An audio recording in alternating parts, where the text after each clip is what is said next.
Hello दोस्तों, कैसे हैं आप सब लोग। आप तो अच्छे ही होंगे।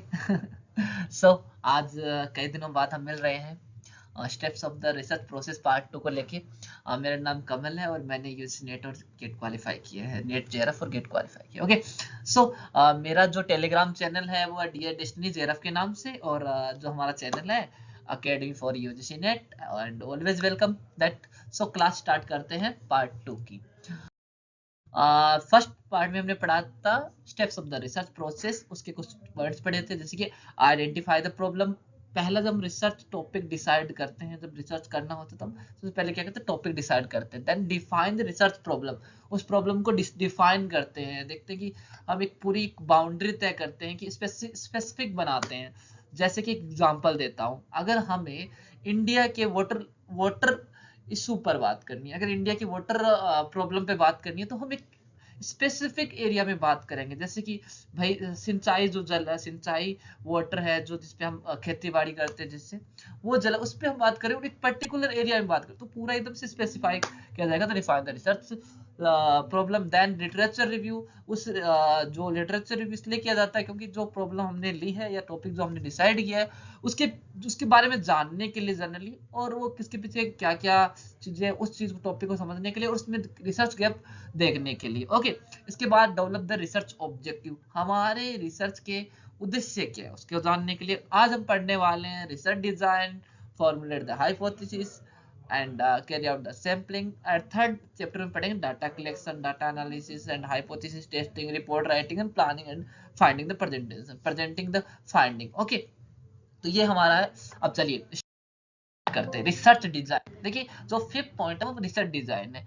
रिसर्च डिजाइन का मतलब होता है एक डिजाइन, मतलब blueprint, particular blueprint of research to hold the all elements such as, जो एक ब्लूप्रिंट होता है जो होल्ड करता है, इसमें एल नहीं है सॉरी। तो क्या होता है, एक पर्टिकुलर एलिमेंट्स होते हैं, जैसे कि what kind of data required, यानी कि जो हम रिसर्च कर रहे हैं उसमें प्राइवेट डाटा की जरूरत है या सेकंड डाटा की जरूरत है। What will be the time period, हमारा जो रिसर्च रहेगा उसका टाइम समय कितना है, पीरियड कितना रहेगा। How to will the data collect, हम डाटा कलेक्ट कैसे करेंगे, ऑब्जर्वेशन करके करेंगे कि क्वेश्चनायर करके करेंगे कि शेड्यूल भेजेंगे, किससे करेंगे, या इथनोग्राफी करेंगे। व्हाट विल बस सैंपल साइज, सैंपल साइज कितना रहेगा, सैंपल 500 लेना है, 100 लेना है, 200 लेना है, 150 लेना है, कितना भी 100 लेना है, कितना भी ले सकते हैं। How will the data analyse, okay, analyse कैसे करना है, एसपीएसएस से करना है, क्वांटिटेटिव डाटा लेना है कि क्वालिटेटिव डाटा लेना है, वो सारी चीजें। तो इसके बाद आगे लिखा है मैंने, research design is strategy, blueprint, strategy, plan, design एक ही बात है ना। स्ट्रेटेजी फॉर द आंसरिंग की research question using the empirical data, हमें इंपेरिकल डाटा करते हुए उसका आंसर देना है, ऐसे कुछ प्लान बनाना है। Creating a research design means making decision about, यानी कि कोई डिसीजन लेना है, हमें एक डिजाइन बनानी है, उसके बेस पर हम रिसर्च करने वाले हैं। Features of research design, reliable होना चाहिए। रिलायबल का मतलब होता है कि आपका उस पर बिलीव होना, बिलीव दैट मीन्स कि आपका रिजल्ट कॉमन आना चाहिए। अच्छा है, वैलिड है, नॉट मैटर, बट रिलायबल आना चाहिए। आप जो अपने वो रिलायबल होना चाहिए। ओके। नोट एरर, तो वैलिड भी होना चाहिए, एरर नहीं आना चाहिए।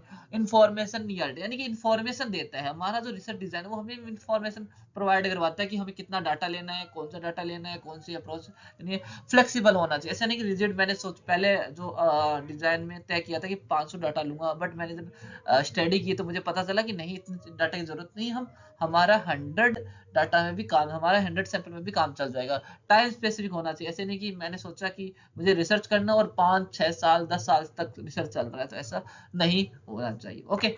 देन हम बात करते हैं elements of research design. Research design के एलिमेंट क्या होते हैं, देखिए एस ओ सो। ओके। तो एस फॉर सैम्पलिंग, यानी कि सैम्पलिंग डिजाइन, यानी सैंपल तय करते हैं कितना सैंपल होगा।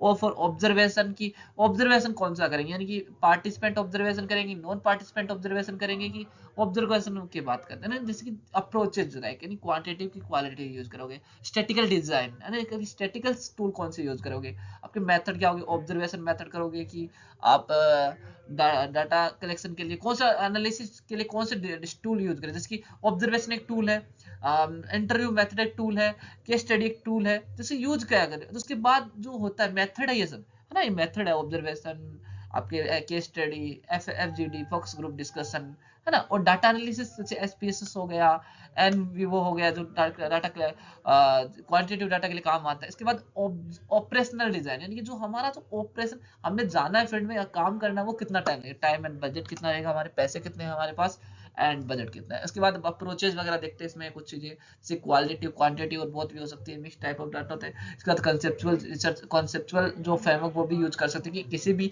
थ्योरी या फिर किसी भी रिसर्च में कौन सी थ्योरी यूज हो रही है, कौन सा कंसेप्ट लग रहा है। उसके बाद मेथड और डाटा एनालिसिस की बात मैंने कर ली, पॉपुलेशन सैंपल, ये सैंपल की बात हो गई है। टूल और टेक्निक्स की खैर बात हो गई, टूल और मेथड कौन से होंगे, टाइम स्पेस जो डाटा एनालिसिस मैंने बता दी है। मैंने थोड़ा सा आपको एक फ्रेमवर्क बता दी कि इस तरह से होता है, ठीक है। इसके बाद types of research design, CDE याद करने। तो ये मैंने उसमें भी सो बताया था, इसमें भी जैसे कि SO बताया था, उसमें भी ये CDE यानी कि कॉजल एक्सपेरिमेंटल रिसर्च, यानी एक्सपेरिमेंट किया जाता है। जब मैंने आपको रिसर्च, एक्सपेरिमेंटल रिसर्च पढ़ाया था तो मैंने आपको बताया कि यहाँ एक्सपेरिमेंट किया जाता है। तो एक्सपेरिमेंटल रिसर्च जनरली आपका क्वांटिटेटिव में आता है और क्वांटिटेटिव स्ट्रक्चर्ड होता है, ओके। उसके बाद डिस्क्रिप्टिव भी, जो डिस्क्रिप्टिव होता है उसमें सर्वे किया जाता है। डिस्क्रिप्टिव का मतलब होता है डिस्क्राइब एज इट एज, तो उसमें आप वहाँ क्या कहते हैं, डिस्क्रिप्टिव में स्ट्रक्चर्ड होता है, वो भी क्वांटिटेटिव होता है। इसके बाद आता है exploratory research design. Exploratory research का मतलब है किसी भी प्रॉब्लम को अंडरस्टैंड करना, है ना, रिसर्च पर्पज के लिए। और एक्सप्लोरेटरी रिसर्च लगता है इसमें to generate insight about a situation, यानी कि सिचुएशन को उसमें देखना, कि बार बार उसे खोदाई करना, कि ये जो प्रॉब्लम उसके बारे में जानना और फिर उस पर रिसर्च करना। इसके बाद आता है formulate the hypothesis. Sorry, hypothesis क्या होती है पहले ये जान लेते हैं। The hypothesis is tentative statement that will be checked through the data analysis. हम एक हाइपोथेसिस, एक टेंटेटिव परिकल्पना बनाते हैं, एक इमेजिनेशन होती है हमारी कि हमारा जो डाटा है, हमारा जो रिजल्ट है वो ऐसा ऐसा आने वाला है। मैं एग्जांपल भी देखिए बताऊंगा आगे, ठीक है। Okay, a hypothesis state your prediction, यानी कि भविष्य प्रेडिक्ट करना about your what your research will be find it tentative answer to research question has to not yet, अभी तक बताया नहीं, अभी तक टेस्ट नहीं किया गया हमारे रिसर्च क्वेश्चन क्या क्या है, और एक टेंटेटिव आंसर मिला है हमें कि ऐसा ऐसा हो सकता है, okay. For the research of project might have be write several hypotheses address different aspect of your research question. A hypothesis is just not a guess.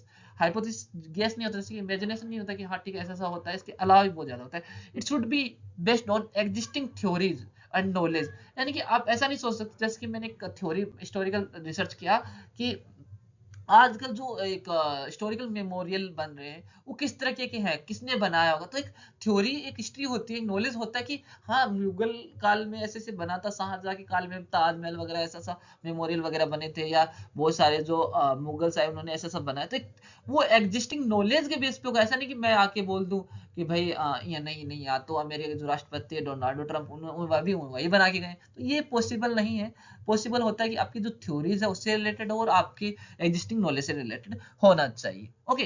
इसके बाद मैंने जैसे एग्जांपल दिया, number of cancer patient is increasing और स्टेटिसिटी, यानी कि जो हमारे शहर में जो कैंसर के पेशेंट वो बढ़ रहे हैं, वो कैसे बढ़ रहे हैं, जैसे कि यहाँ एक आपको एक पैटर्न देखना पड़ेगा, एक एजुकेटेड गेस होता है, यानी इस प्रॉब्लम का हाइपोथेसिस हम एक पैटर्न देखकर बना सकते हैं। जैसे कि सिटी में पॉल्यूशन बढ़ रहा है, तो मैं ये कह सकता हूँ कि पॉल्यूशन बढ़ रहा है क्योंकि कैंसर के मरीज बढ़ रहे हैं क्योंकि पॉल्यूशन बढ़ रहा है। तो मैंने एक केस लगा लिया, एक कनेक्टिविटी दिखाई पॉल्यूशन और कैंसर के मरीजों के बीच में, है ना, कि जो कैंसर के पेशेंट और जो पॉल्यूशन उसके बीच में कनेक्टिविटी दिखा दी है मैंने, तो कि ऐसा ऐसा होता होगा। तो ये हाइपोथेसिस, आगे हाइपोथेसिस पढ़ाऊंगा टेस्ट और भी, तो उसमें और डिटेल से पढ़ेंगे अपन।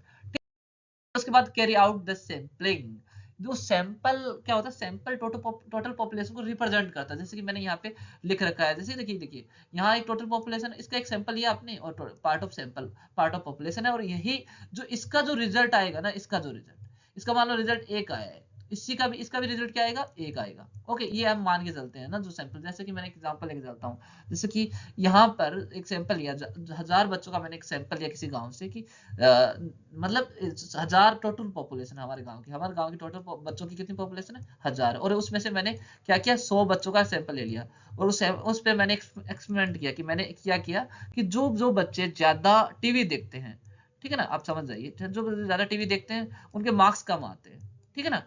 तो उनके मार्क्स कम आते हैं। तो मैं ये कह सकता हूँ कि जितने 1900 बच्चे और बच गए, तो उनके साथ भी ऐसा ही होता होगा, ठीक है ना। टोटल पॉपुलेशन को स्टडी करने के लिए पॉसिबल नहीं होता है ना, ऑफ कोर्स 1000 बच्चों पे आप एक्सपेक्ट नहीं कर सकते। दैट्स व्हाई टोटल पॉपुलेशन का सैंपल को सिलेक्ट करते हैं, और sampling is that not allow us get information population based on static subset. तो भी ये चीजें बताई गई है कि बहुत सारी पॉपुलेशन पे आप करना आसान नहीं है, इसलिए आपको सैंपल लिया जाता है ना। ये सिंपल सिंपल चीजें हैं। इस बात स्टेप्स ऑफ सैंपल क्या होता है, पहले आइडेंटिफाई द टारगेट पॉपुलेशन। आपको देखना है किस पे करना है, बच्चों पे करना है, बुजुर्ग पे करना है, किस पे करना है। Select sample framing, choose sample method. आपको फ्रेम बनाना है कि कितने आपको सैंपल लेने हैं। फिर आपको चूज करना है कि सैंपल मेथड है, क्योंकि सैंपल ही बहुत सारे होते हैं ना, वो probability sample, non probability sample, quasi probability sample होते हैं। फिर डिटरमाइन सैंपल साइज कितना होगा, और collect the required data. Data आपको कलेक्ट करना है। तो ये था आपका आज का पूरी क्लास की कैसे था, और इसके रिलेटेड कोई क्वेश्चन है तो आप बता सकते हैं, कोई भी अगर आपको क्वेरीज आप बता सकते हैं, है ना। Okay, and thanks for watching. I hope आपको अच्छा लगा होगा, और अगर आपको अच्छा लगा तो हमारे चैनल को सब्सक्राइब कर दीजिए, और वीडियो को लाइक कर दीजिए। और बट मुझे बहुत अच्छा लगता है आप लोगों को पढ़ाने में, आपको गाइड करने में। किसी भी चीज़ की प्रॉब्लम है तो मैं अपने ग्रुप की लिंक आपको डिस्क्रिप्शन बॉक्स में डाल दूंगा, और कमेंट बॉक्स में डाल दूंगा। तो आप मेरे जो टेलीग्राम चैनल है उसको ज्वाइन कर लीजिए। तो कोई भी इशू होगा तो हम बात करेंगे उस पर। आपको किसी चीज़ की जरूरत है, आप कमेंट बॉक्स में मुझे बताइए। I am responsible person for your preparation. Okay, तो आप अपना से अच्छे से ख्याल रखिए, और मैं अच्छे से आपको गाइड करूँगा। Okay, take care, bye bye.